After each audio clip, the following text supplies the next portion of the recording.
Thank you for tuning in to the Life of KG podcast. We are all about helping you guys in the beauty industry. Whether you're starting out in this industry or been in the business for years, we want to motivate you, educate you, and support you to grow. Enjoy the show.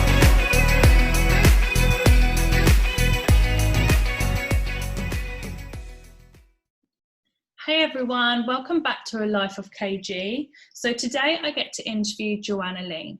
So Joanna has been in the lash game for around 10 years and she's been educating for 3 years.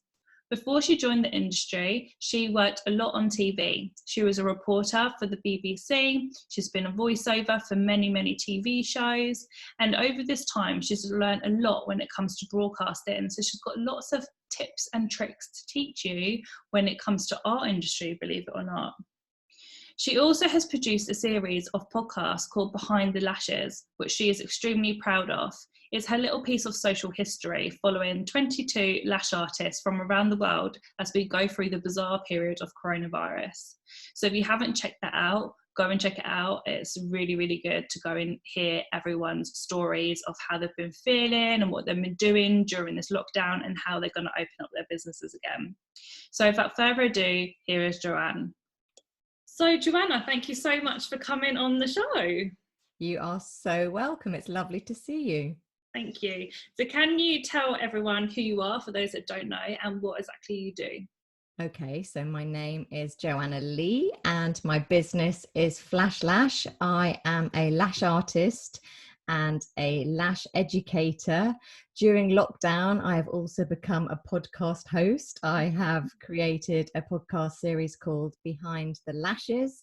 And prior to my lash life, I was in broadcasting for years. So I was both behind and in front of the camera. And as a result of that, also during lockdown, I have started my little side hustle, which is presenter training and vocal mentoring.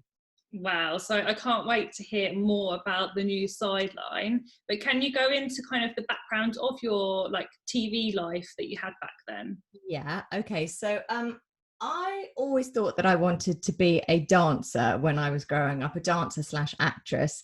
And then I had a brief spell at stage school, absolutely hated it, realized that that wasn't going to work for me. So I went to uni, I did an English degree, and whilst there, I got the opportunity to appear on an ITV Saturday night show called Blind Date. Do you remember it? I loved it. And I was a little girl then, and I always was like, oh my God, I'd love to go on that when I'm older. Oh yeah, well, it was amazing. It went out on my 21st birthday and I was a picker, and Scylla took a shine to me, and as a result I was on 2 of her later best of shows, kind of doing the full singing and dancing. Hopefully they don't exist anywhere. But whilst during that time, I obviously worked with, the person who looked after me was called a researcher. And I just thought, wow, she is amazing and she's got an amazing job and I want to be just like her. And that kind of gave me the incentive to pursue a career in television production. And that's what I did. So I badgered the hell out of the executive producer at London Weekend. Every holiday I just rock up and go, hi, I'm here, anything for me to do. In those days you could literally barge your way in. Now it's all online, so it's much harder. But and eventually got sick of me asking, and they created a junior researcher role, and that was the beginning of my sort of television production career. And I worked my way up. I did some producing and some directing and really wanted to do stuff in front of the camera though. And eventually I was given a reporter role when I went up to Birmingham. I worked at Pebble Mill and I was a reporter on a daytime BBC show called The Really Useful Show, which ran alongside This Morning. So that's where it started. And that's when I kind of moved into lots of corporate work as a presenter. I had my own series on a cable channel. I did a spell on live TV. I was guest presenter for a week on The Sex Files. Wow. that was a bit nerve-wracking. That was learning. That was a baptism of fire, I can tell you.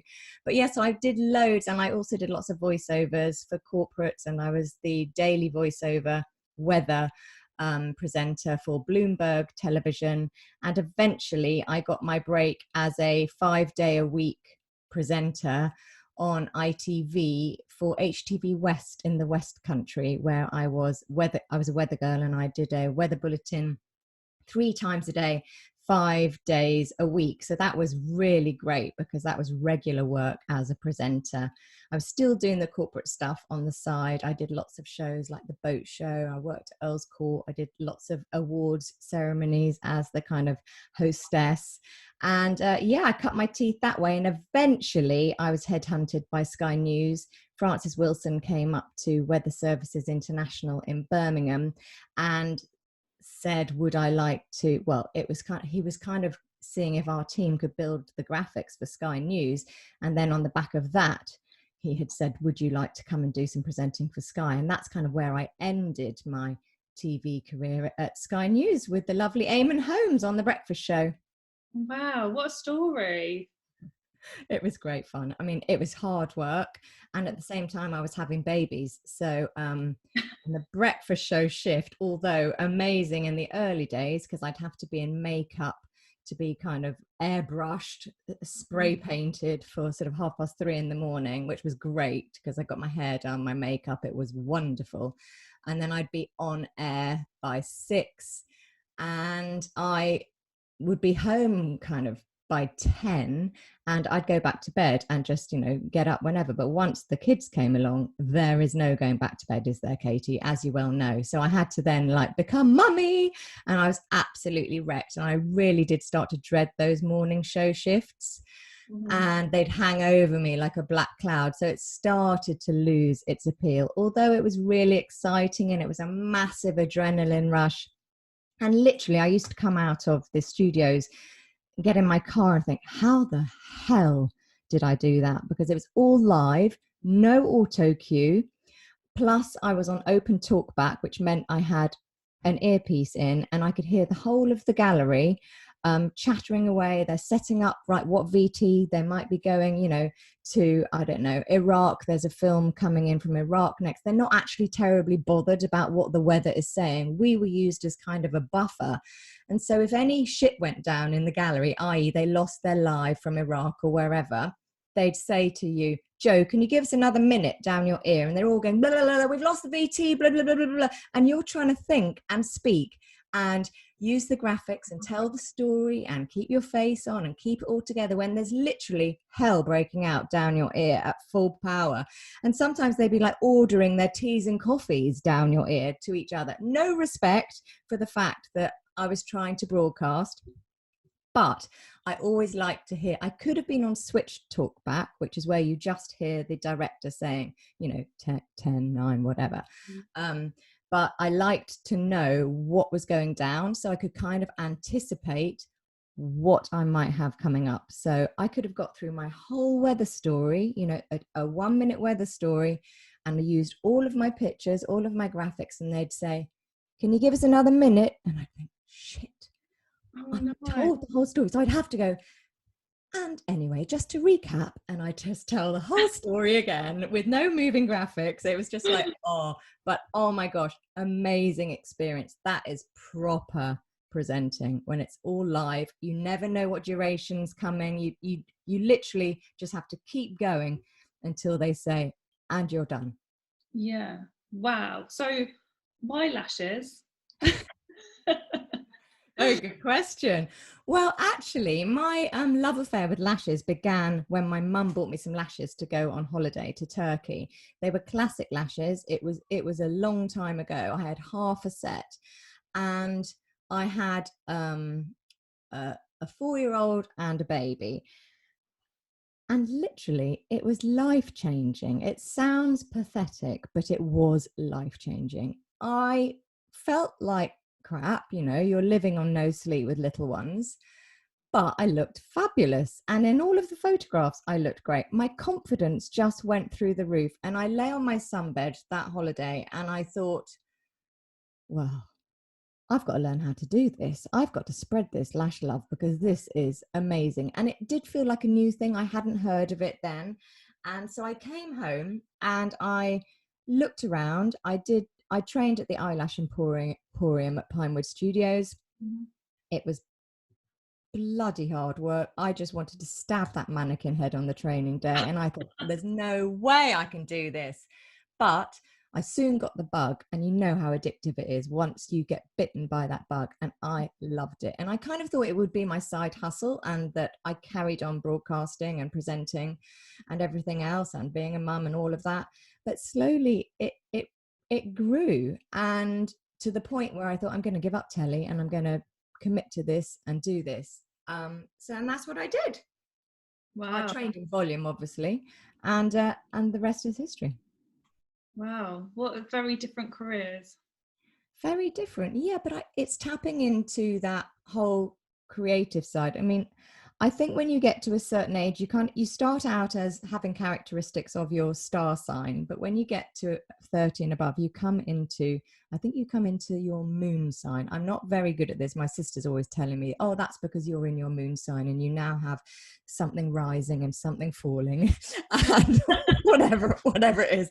Anyway, whatever it was I came into that was rising was my creative side. When I'd grown up, it was always my sister that was very arty, and I can hear my mum kind of saying, oh, Joanna's the clever one and Alex is the very artistic one. So I kind of thought, oh, well, I'm not artistic then because I was boxed as the clever one.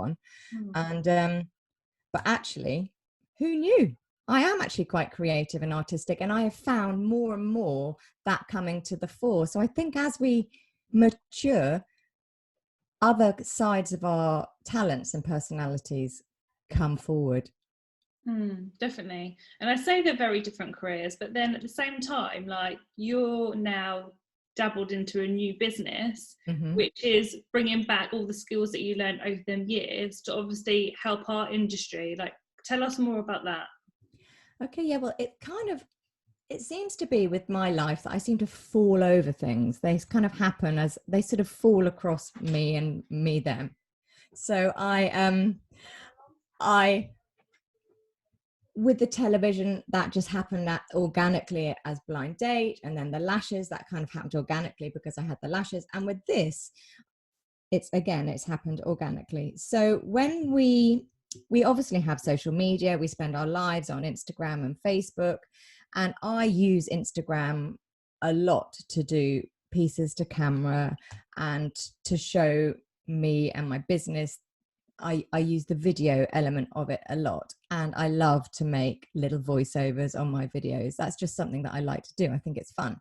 And I realized that not everybody was doing this, and I've done a bit of social media training with various people, and I just kind of have thought more and more that it's so important to be seen and be heard, and to not just hide behind your beautiful grid pictures and your text. I think it's really key to get that proper engagement that people bang on about in social media training. The point is, your followers need to engage with you. And how are they going to engage with you if they don't really know you? And what better way to get to know you than to see you and to hear you? And if they get to know you and like you, the thing that happens next is they trust you and they buy into whatever it is that you are selling, whether you're looking for clients, whether you're looking for students, whether you're looking to sell products. I just think it's really worth giving it a go. So I did an event with the Lash Angels, which is me and Dion Thomas of Love and Lashes, in last January, and both of us spoke. Dion spoke about mindset. I spoke about presenting yourself to camera, because I fully acknowledge that it is not for everyone. And most people's default setting is, can't stand the sound of my recorded voice, and the sight of my face on screen is even worse. But actually, I think so much of that is just to do with confidence and exposure to doing it. And the more that you do it, the easier it becomes. And you've kind of almost just got to bite the bullet and go for it. Even if you never post any of the things that you film, I think you've just got to get on and do it. So I spoke at this event. It was well received. And I've just thought during lockdown that it's something that I can expand on. And I've done some vocal mentoring with Hannah Pageto of London Lash Pro. She's on my podcast series, Behind the Lashes. And she had said, would you do some vocal mentoring with me? I'm like, yes, absolutely. I would love to. And since then, she's sent her lovely Paulina to me. I've done 4 lessons. She's got to create a video for London Lash Pro for their VIP program. And I am helping her put that together, and her confidence from the first lesson to now, we've had the 3rd lesson this morning, is amazing. Paulina's main problem was that she spoke at 1,000,000 miles per hour, and sometimes her diction wasn't very clear. So we've really stripped it back. I have worked on that. I have worked on better pronunciation of some of her vowels, which come part and parcel for the fact that she is Polish and learned her English language in Leeds. So there were a few creases we needed to iron out. So yeah, it's really exciting. And I have literally just started creating my manual on Canva, which, Canva is so brilliant. Have you done anything on Canva? I do everything on Canva. It's I do amazing. my presentations on there. I obviously do our posters and bits on there. Like, I love it. It's amazing, isn't it? Do you have Canva Pro? Because I can't decide whether you do. Yeah, there's just a bit more. There's just more options, especially if you're using it a lot. If you're only using it now and then just a free one. Yeah, I thought I might wait till I'm super ready and then sign up for a 2-week trial. Yeah, it's so good. Yeah, so that's it. I'm doing the manual, and Tara Fisher has agreed to host me at one of her workshops when we get back out of lockdown. So it's all systems go, and I love it because it's bringing all of my skills full circle and together. So yeah, I'm really excited about it. Yeah, that's so good. How are you kind of balancing home life and work life? Because you're going to be super busy with this, I think. Well, I don't know. I have no idea what the uptake will be and how many people will be interested. I literally have no idea. Because even like when it comes to trainers and stuff, like when they're voicing their courses, God, I can't get my words out, voicing their courses across to their students, obviously those that are maybe going into talking at conferences and need a bit of help, like there's so much work you could do with people. Well, these skills that I teach will be completely transferable, as you say. So even down to having a Zoom call, for instance, some people, that alone is absolutely terrifying.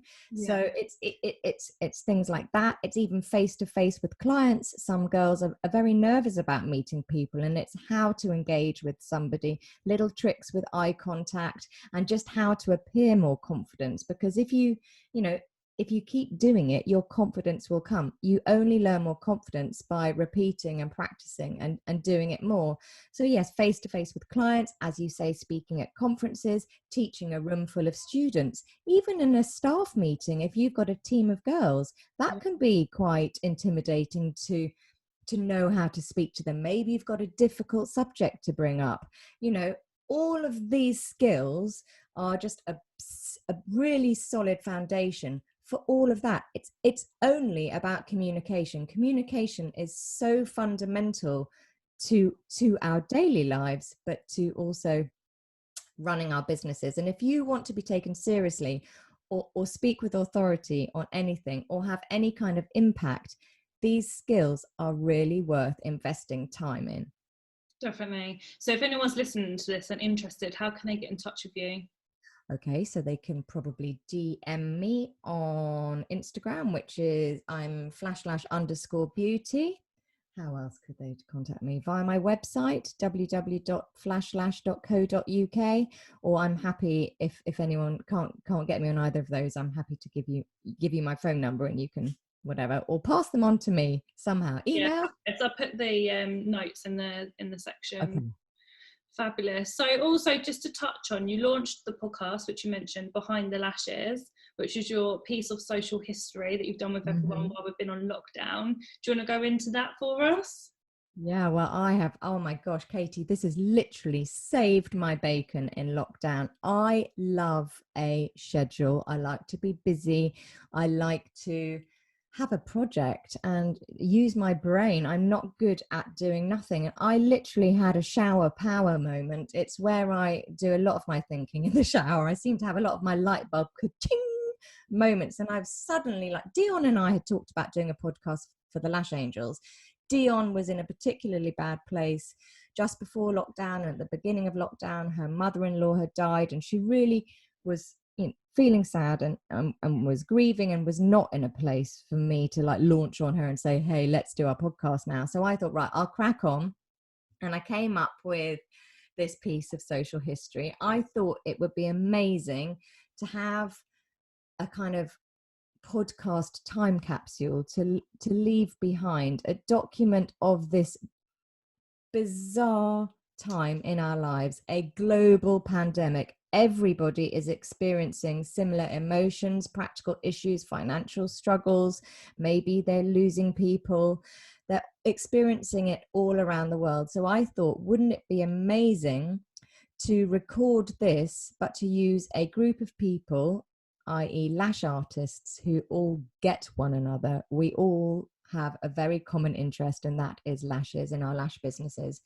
And to do initial interviews with these 22 girls from around the world, so that there was balance and light and shade, and also those varied experiences from the different countries. For example, Sweden hasn't locked down, so I wanted to have a Swedish girl on the podcast, and just to see how they experienced lockdown. So their initial interviews go very much in depth, where I'm sort of picking their brains about their past, their history, their schooling, their outlook, what makes them tick.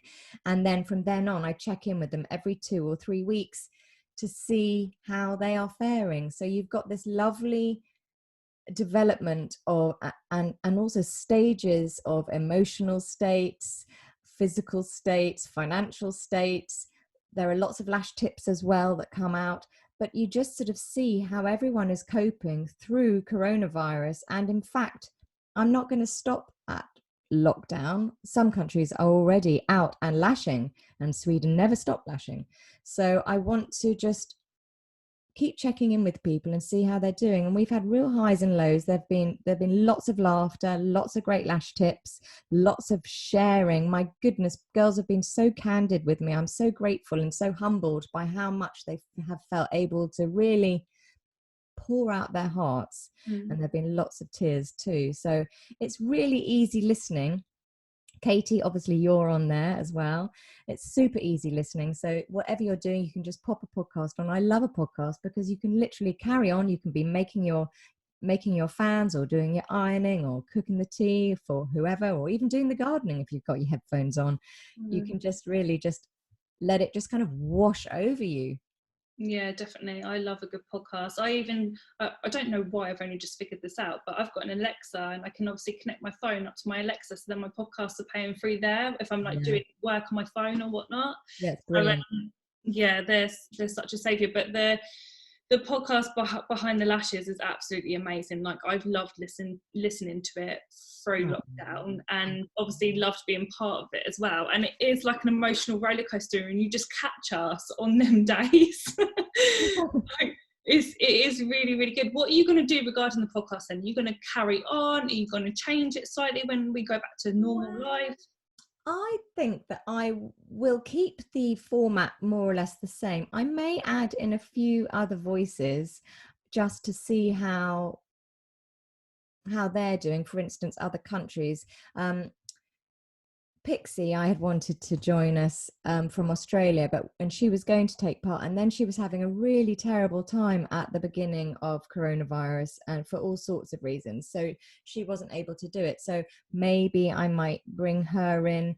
There are a few girls that don't think that they can keep up the commitment, and you know, they've played their part and they're stepping away. So I've also got to be mindful of my schedule, because I'm going to be lashing again, obviously, and going back to work. So it's going to be a bit more ad hoc. It won't be quite so regimented in terms of having a regular time and date to do everyone's podcast, but I do definitely, whilst everyone is willing and able, want to keep it going, because I think it's going to get really interesting post lockdown when the world is opening again.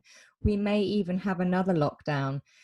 Things are going to get interesting, so I really don't want to stop it. As long as everyone's willing to play with me, I'm happy to play. How are you feeling about, obviously our industry is starting to hopefully come out of lockdown in like 2.5 weeks? Oh, that makes me panic.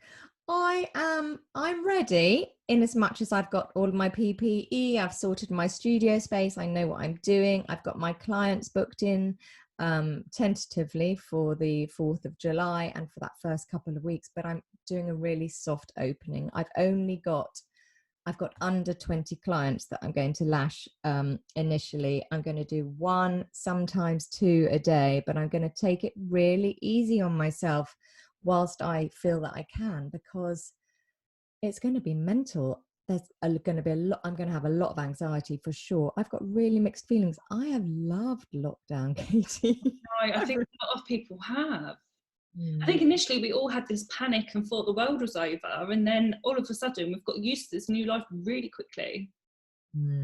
It's amazing how we can just adapt, isn't it? It is amazing. I just think we're asking so much of ourselves to have to keep readapting. You know, we had that massive kind of lead up to lockdown, and that was quite an adjustment, and that was the worst bit. Actually, I was riddled with anxiety then, and like constant hand sanitizing. I was like a lunatic, and my hands were like flaking off. So lockdown has allowed my hands to recover a bit, because I haven't been anywhere. I've just stayed in and my hands have recovered. But that was another big adjustment. You know, we're all in together, and not being able to see friends and family as readily, and you know, and the whole fear of the unknown. And now we've kind of, as you say, adjusted to it, and it's become like the new normal, even though we still really have no future to look forward to in terms of our diary plans, our holidays, and where we are going much beyond next week. And then we're going to be expected to make this massive leap into the abyss. I mean, what's that going to look like? I have no idea. And what happens to the virus? I have no idea either. I'm just really hoping for a miracle, and that somehow, I mean, Germany, I spoke to my friend in Germany yesterday, and she said life is feeling really normal.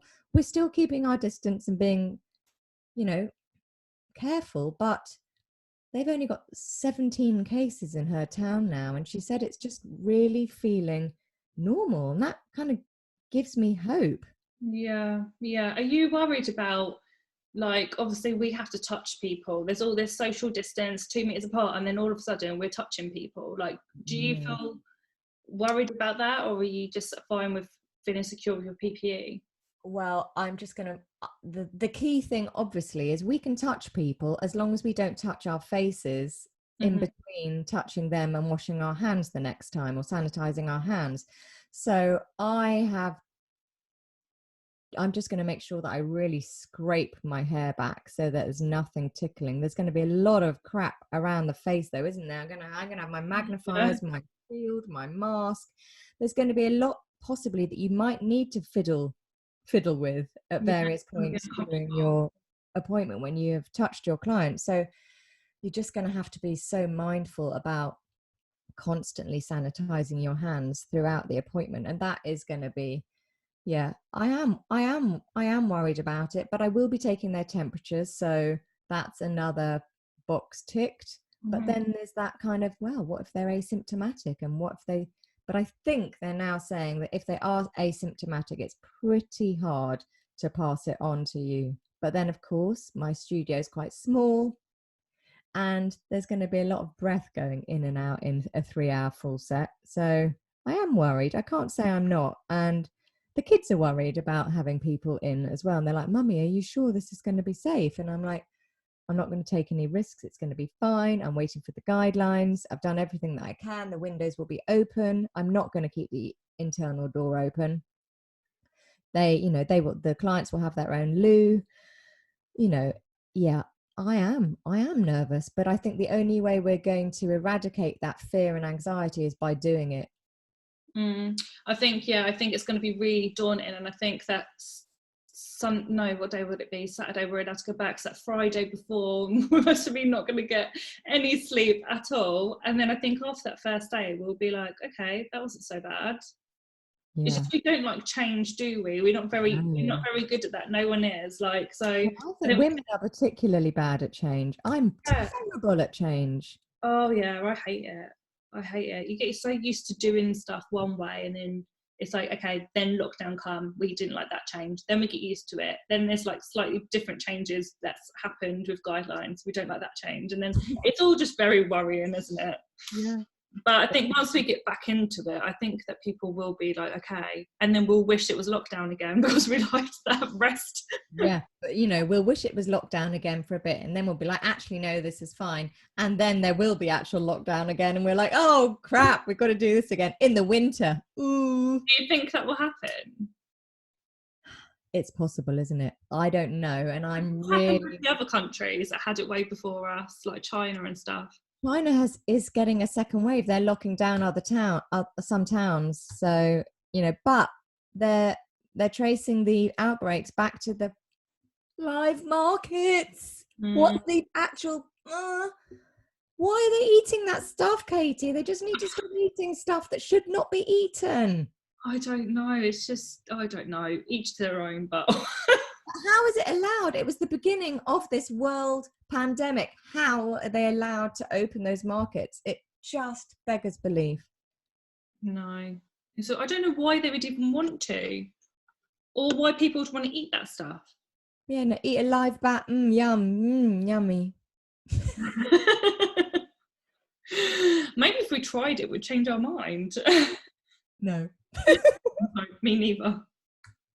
Oh God, I can't even eat beef, let alone. Well, I haven't eaten meat for nearly a year now, so I still eat fish. But yeah, so the thought of eating, they even eat fetuses, not human fetuses, obviously, but one of their delicacies is a fetus from inside a chicken's egg. So they'll literally let the egg develop to fetal stage inside the egg. Then they will crack the egg open and pop that yummy little fetus into their mouth. Oh, yum. Oh no, I don't even know how you would even come out of thinking about that. Like, oh dear. Oh dear. It's not right, Katie. Yes, I agree. Each to their own, but that is not right, especially when it has been the root of hundreds of thousands of deaths around the world.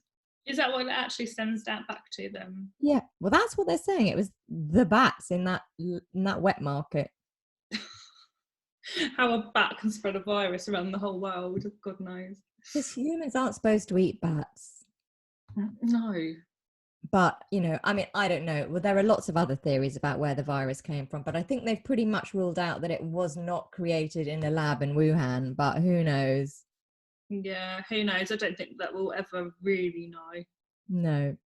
But anyway, Joanna, I know you're a busy lady, so I'm going to let you go. Thank you so much for coming on today. I really appreciate it. And if anyone is interested in your voice work, then get in touch. Absolutely lovely. Thank you very much, Katie. Thank you for having me. You're very welcome.